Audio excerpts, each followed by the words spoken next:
When I first met Joanna, she was the executive director of the Wyoming PBS Foundation. And now she was just named as the new general manager and chief executive officer for Wyoming PBS.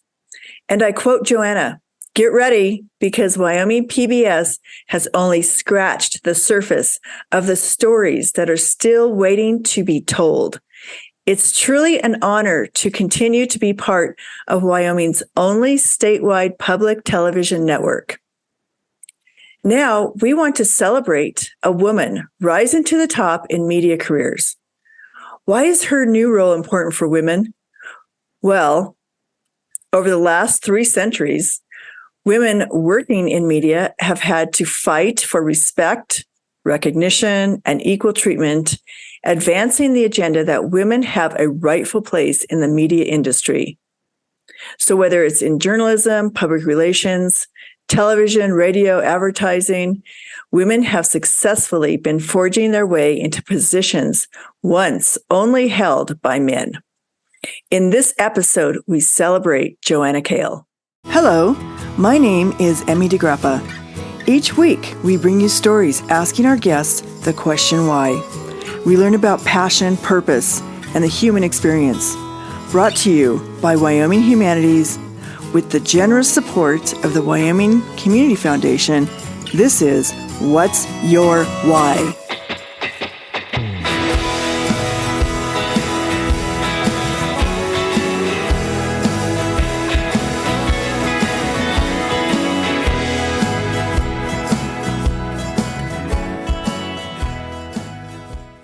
Today, we are talking to Joanna Kail. Joanna is the executive director of the Wyoming PBS Foundation. Welcome, Joanna. Thank you so much, Emmy. I'm humbled to be here with you. Oh, thank you. Well, it's such a pleasure, and it's been such a pleasure getting to know you. And tell me a little bit about your background and where you grew up. Sure, you bet. My family moved, I was at a very young age. I can't even really remember what age I was, but we moved to Lander when I was quite young. And I grew up in Lander, Wyoming. My main family was from Cheyenne. My grandfather, my grandmother, and I had a few aunts and uncles that lived down in Cheyenne. And so we kind of went back and forth a little bit, but ultimately I was in Lander, grew up most of my life there, and in high school spent a few years down in Cheyenne so that my parents could go and take better care of my grandparents so we could be closer. And where did you go to school? University of Wyoming. Go Pokes. Go Pokes. That is great.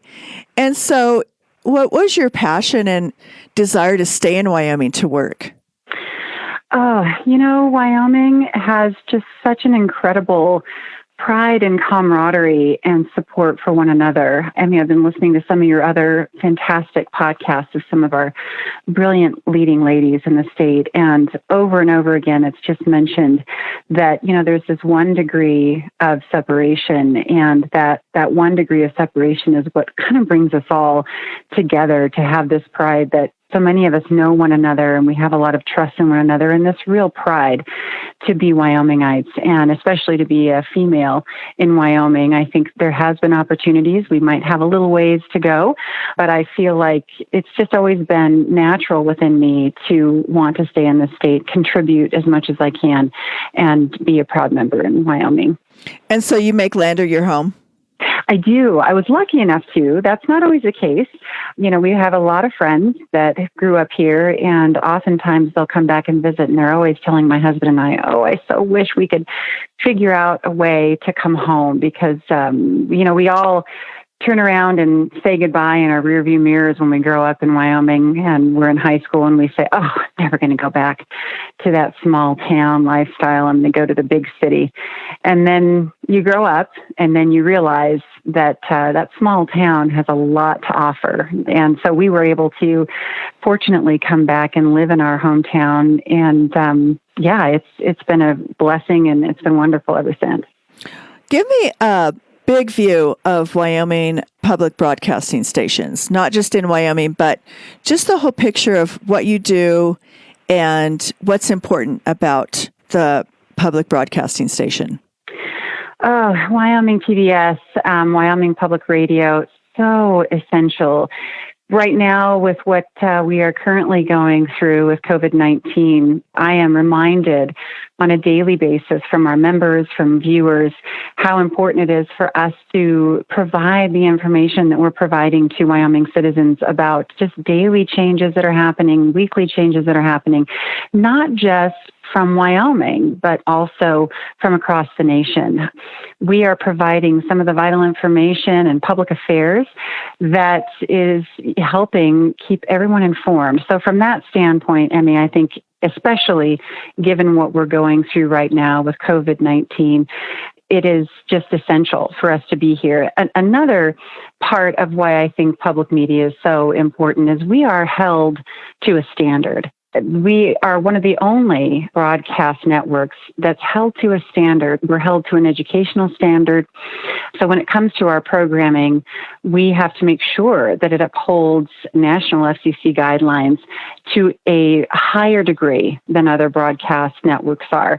And so it's because of that that we are vital. We're vital for education for our children.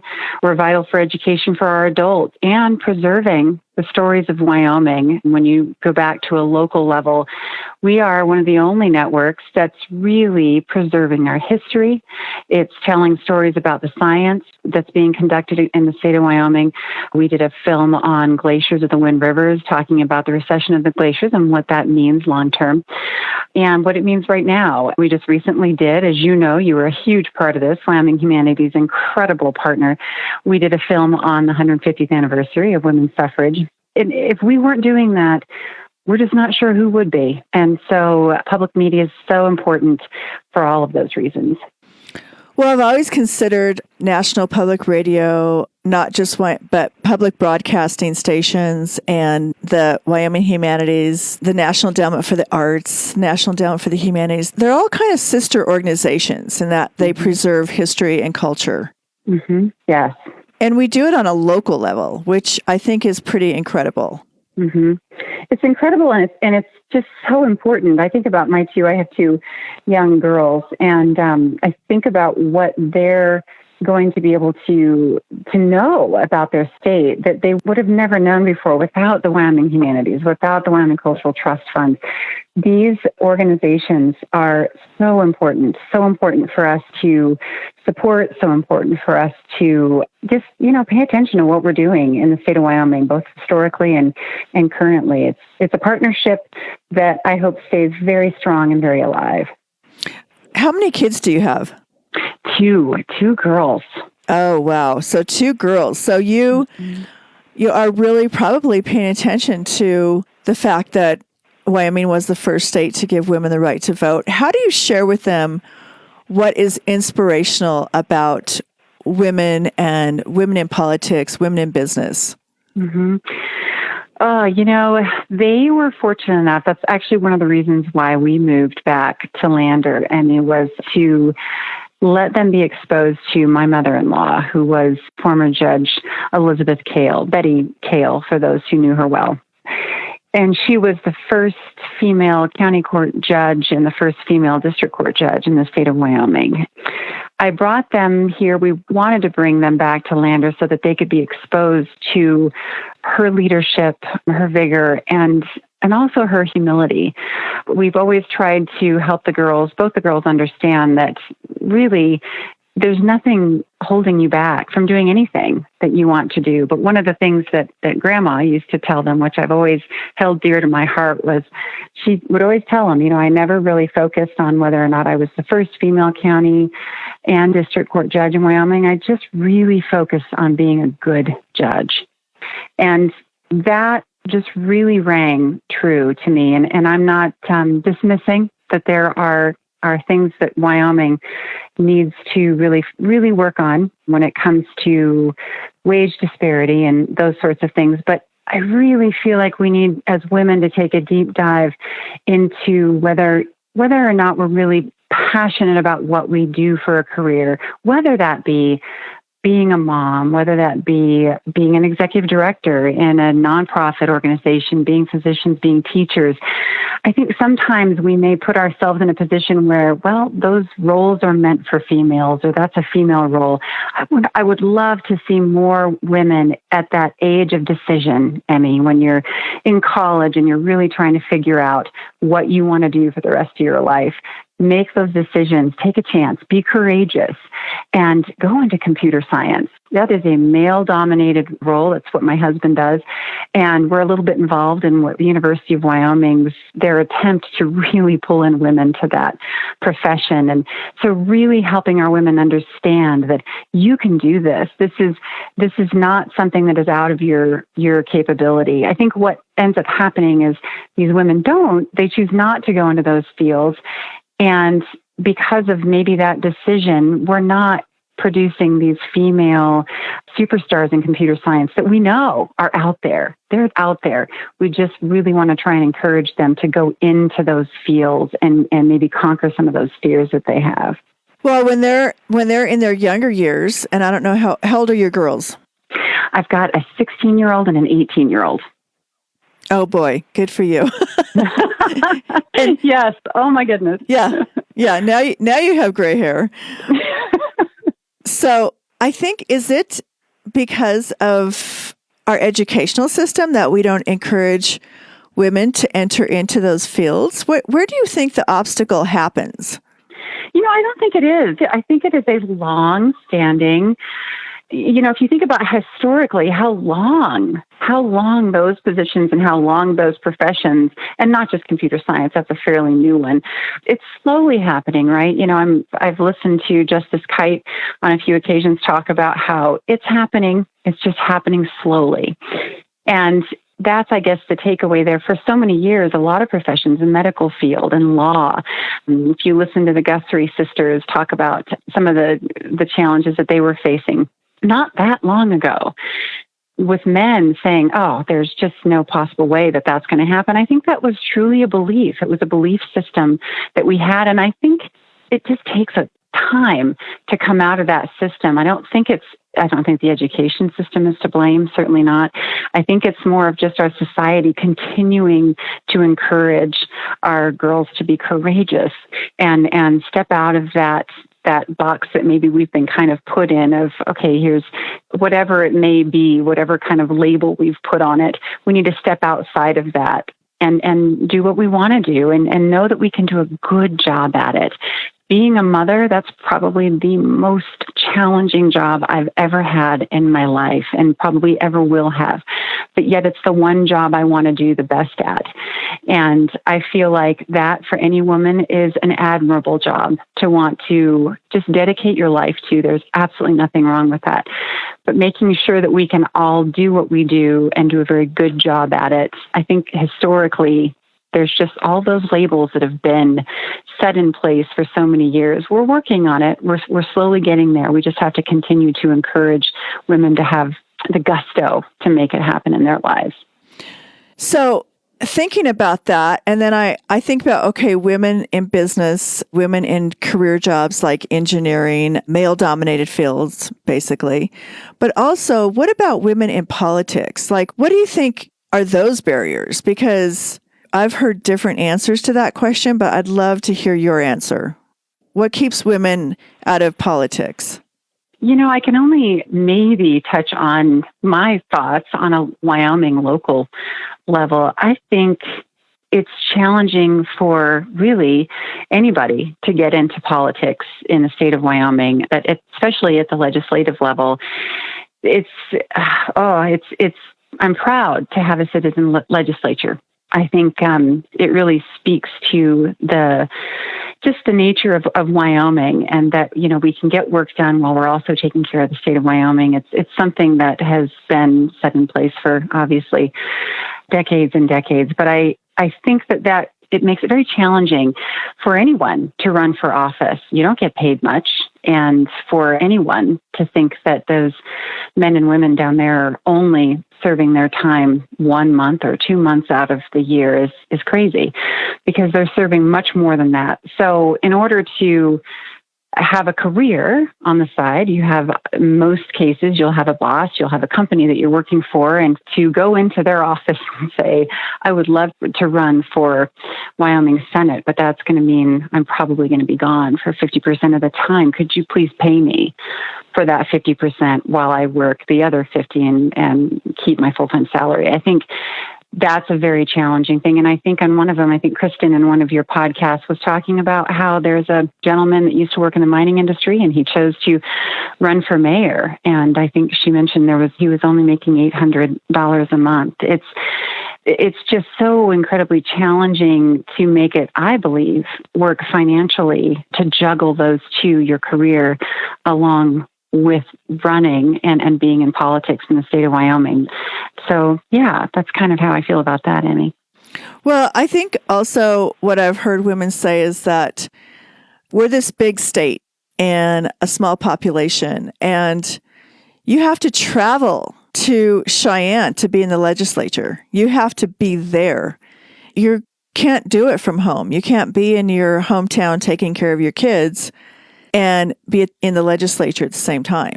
And so I think the whole child care issue, being away from home, maybe you're a caretaker of your parents, for example. I mean, I just think there's so many other things that make it hard for a woman to just pick up and go for a month during the budget session, for example. Mm-hmm. Oh, absolutely. You are absolutely right. And I think, again, that's why we'll see a lot of retirees in those positions. And that becomes a challenge because, of course, we always talk about how we want more young representation down there, both male and female.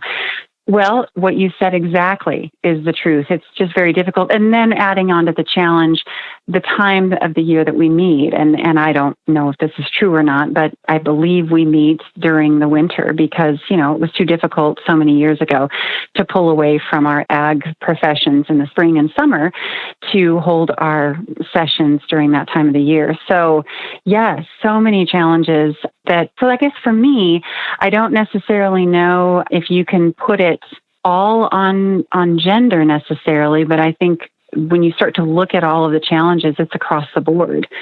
But yes, especially I do think for women, especially in caretaker roles, it's all very difficult. I know that those guys, when it comes to what they're compensated for their time, it's very low. So that's also challenging. Right. Hard to raise a family on $800 a month. Right. But what did you get your degree in? Communications and marketing with a minor in political science. Ah, wonderful. So what was kind of your career path? When did you decide and become passionate about working for Wyoming PBS? Well, when I was in college, it was kind of my dream to work for the State Department. I thought, wouldn't that just be fabulous to go and travel all around the world and represent America in all these different countries. And then one of my political science professors at the University of Wyoming, who was just very encouraging to me, he gave me the test that you have to take in order to qualify for even applying for a position in the State Department. And it was massive, and it scared me to death. So I immediately said, okay, I need to take a different path. So I kind of thought I might be interested in law, but that kind of went by the wayside. So I ended up in communications and marketing because I just had this natural, what I thought was a natural ability to communicate with people. And so I chose that path, but I also liked to be creative. And so we kind of made a custom degree. I met with Oliver Walter at the time, fabulous dean from Arts and Sciences, and we made a kind of interesting degree for me to be able to do public relations, communications, and then also marketing all together in one. And I think they actually have something now at the university that you can do.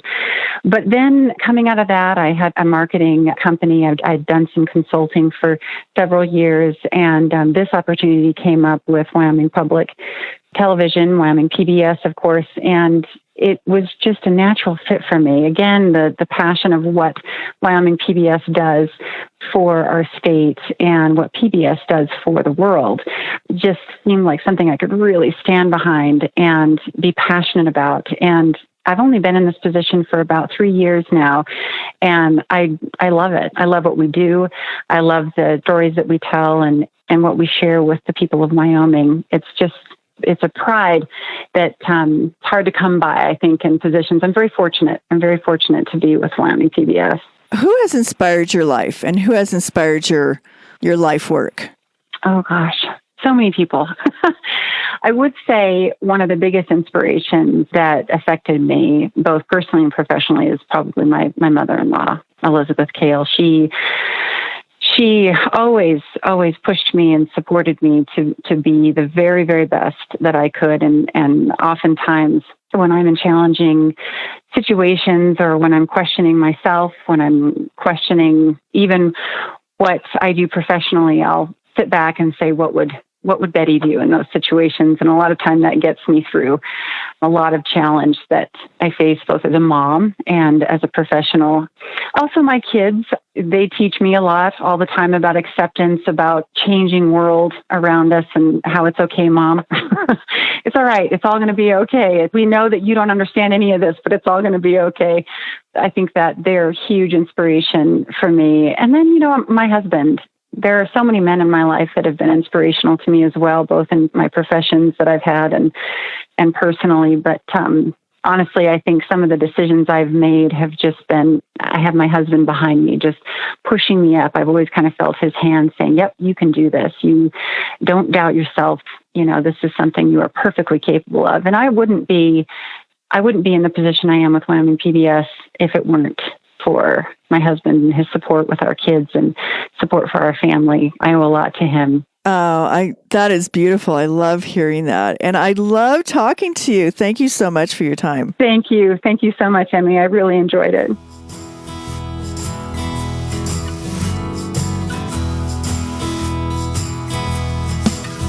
Thank you for joining us for this episode of What's Your Why?